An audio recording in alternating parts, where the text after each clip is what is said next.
What is going on, guys? DBG here, and today we are going to be talking about, in my opinion, the 10 most wanted cards in NBA 2K23 MyTEAM, lads. These are all going to be players that were not in NBA 2K22 MyTEAM, and you guys may agree with some of these, you guys may disagree, but that is perfectly fine. Before we get on to the cards, huge shout out to Buckets on Twitter. He is a graphic designer who made these cards, so a huge shout out to him for that right there. So, anyway, first up, Memetocore. So this could be early game god, by the way. If you guys know what I mean by early game gods in 2K, if you when you're playing 2K games, there are certain cards that are really good at one specific thing. So at the start of the year, the jack of all trades are never good at anything. So guys that have like 85 plus, or sorry, guys that have like 75 plus, 80 plus in everything are never good at one thing. So you always see it every year. Like jack of all trade cards used to be alright at stuff. Guys like Bob Dandridge will always be okay in early games because they're good at everything. You're going to see a bunch of guys using players because they're good at everything, but there are specialists. So Memetocore there are a lot of like tall shooters in the NBA right now. The difference with Ocore was that he could play a little bit in the post. He was not the worst rebounder in the world, but the dude shot the freaking lights out. And if we get a Memetocore card in this game, especially in early game, like if they come out with a base set Memetocore for like freaking, and he's like a Ruby from the Jazz, oh man, that could be everybody's day one center. Because unless you have there were a lot of Giants in base set, a really cool concept, but like genuinely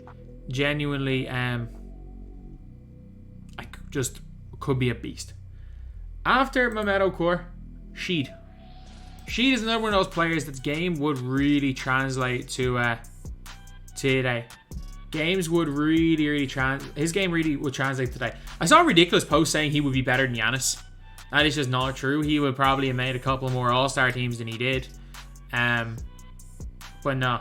Sheed's problem was never his talent. He was one of the best damn players in the NBA in the 2000s. He just had a season where he had 41 technical fouls. Rasheed Wallace, 89 overall. God, obviously he's a well, not 89 overall. This is just random overalls and players. He's a shooting big man who was mobile and could play a little bit like a guard. He is a player that would suit the 2K game perfect. I even used him back in NBA 2K13. I used to use him back on my Celtics 2010 squads. And yeah, just a really cool player that I would love to see back. We saw him in the very first MyTEAM when he played for the New York Knicks, and he was a really bad card, but he's a player that I would really like to see. After that is this guy would be 2K god as well. Like if you guys know anything about Taishan Prince, he is the prototype for a 2K legend. If you guys remember Taishan Prince from NBA 2K17, I'm pretty sure we had an NBA 2K18 Taishan Prince, I think. Am I right in saying we had an Amethyst Taishan Prince that was freaking him? No, we didn't. Sorry. We only had NBA 2K17 Taishan Prince.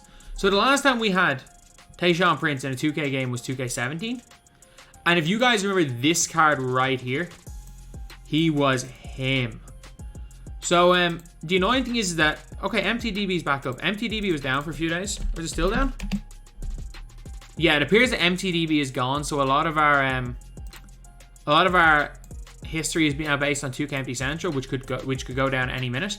But this card right here was so good. So what Taishan Prince was an elite defensive, lengthy, 7'3" wingspan, 6'9", elite on defense, slim player build, and could shoot the ball.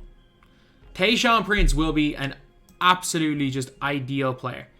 I used that Ruby in my guy. He was like my point guard for a while because I didn't know how to switch matchups, and I used to just put point guards on guarding the other team's point guard. Taishan Prince will be a player that, obviously you see 95 overall. He's not better. He wasn't a better player than Sheed. He's better than Ocore. Ocore made an All-Star team, didn't he? Taishan Prince probably was better, to be honest. Memetocore did make an All-Star team, but yeah. Next, Jimmer. We haven't seen Jimmer since NBA 2K20?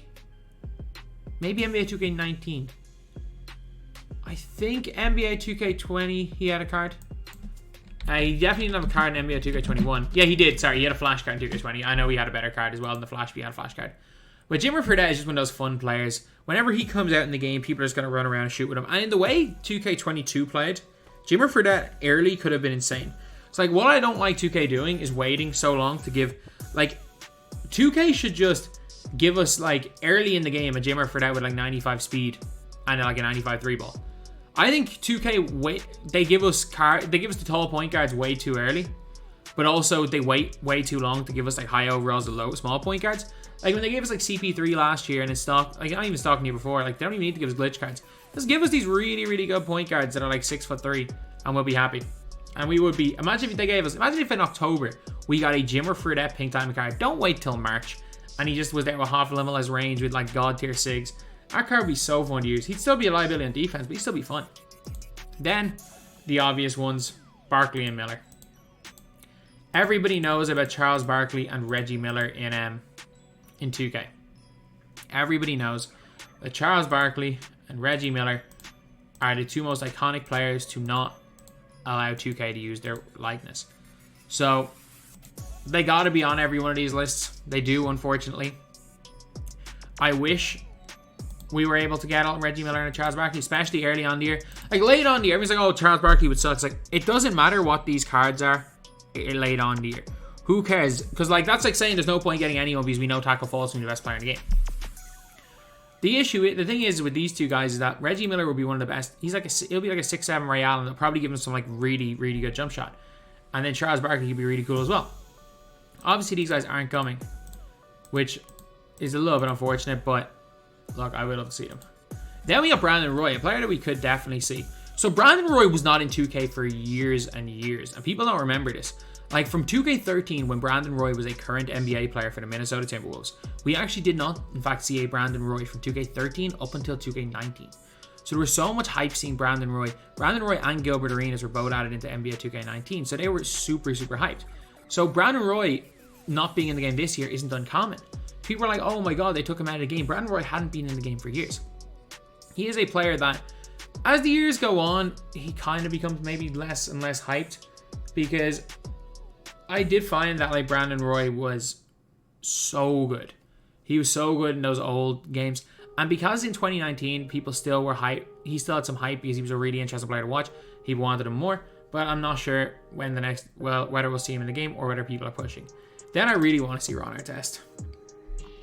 Like, Ron Artest was a domination award in NBA 2K18. He had a really good diamond card that year. We haven't seen him since. Ron Artest, Meta World Peace, the Panda's friend. I'm not sure how many times he changed his name, but no, I would love to have Ron. Ron would be like what Gerald Wallace was this year. It's a lockdown defender who can shoot. Ron Artest would be really good. Then Beasley. If for nothing more, to get Michael Beasley base back in the game.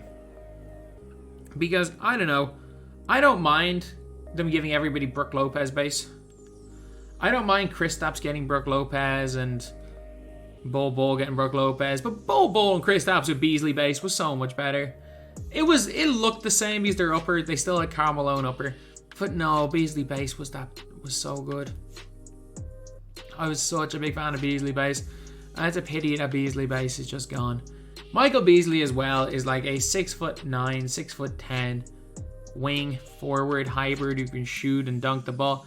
As I always say, like, if the game of basketball is just purely about getting buckets, this would be one of the best players in the history of basketball.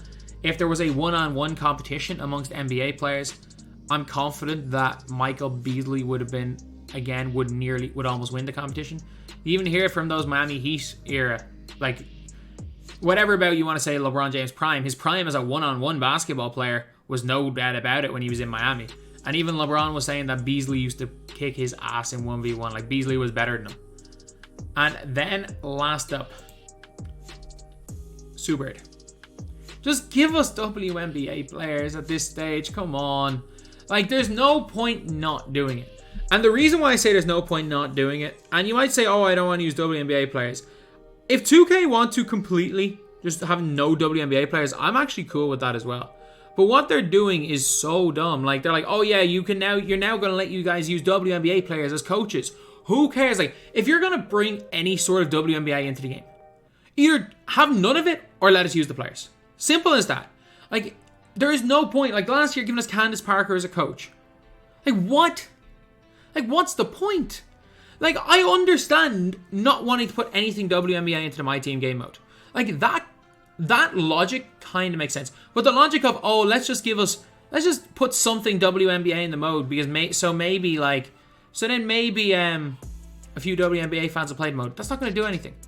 That's just annoying. Like, they're either go all out and let us use them in game, or don't have anything WNBA related in the mode. This half-assed approach of giving us something, just like with the celebrities. If you're going to add celebrities, don't make them offline only. If you're going to go full celebrity, full crazy, go full crazy. Don't put them in the game. By putting them in the game, making them offline only pisses off the people who don't want to see celebrities, while also the people that do want to see celebrities are pissed off because you can't use them online.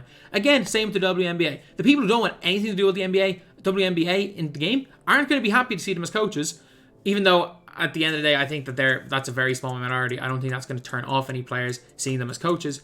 But I also don't think it's going to turn off any players seeing them in game, especially because they're not really going to be usable. But the difference is that they're probably doing it. Maybe my logic is wrong. Maybe my logic is that they're just doing it to get some PR thumbs up instead of actually to try bringing WNBA fans. But if they are trying to bring in WNBA fans, like just let us use them in game. There's no reason not to at this stage. And again, is this the most wanted thing of all of these cards? I would love to see these two guys. But yeah, I would just, with the way 2K have gone, they brought Ronnie 2K in the game. Like, there is absolutely no reason why we saw Ronnie 2K and not WNBA players in 2K. We saw Quavo, a 6'1" Quavo. And I can tell you for a fact Quavo's not 6'1". But no WNBA players. So yeah, is it the be-all and end-all? Is the biggest deal in the world to see WNBA players? No. But if you're going to give us WNBA coaches and make it seem like it's this big thing integrating WNBA into mode, it's not. Let us use them in game. I mean, that's the video. Thank you guys for watching. Please like, comment, and subscribe.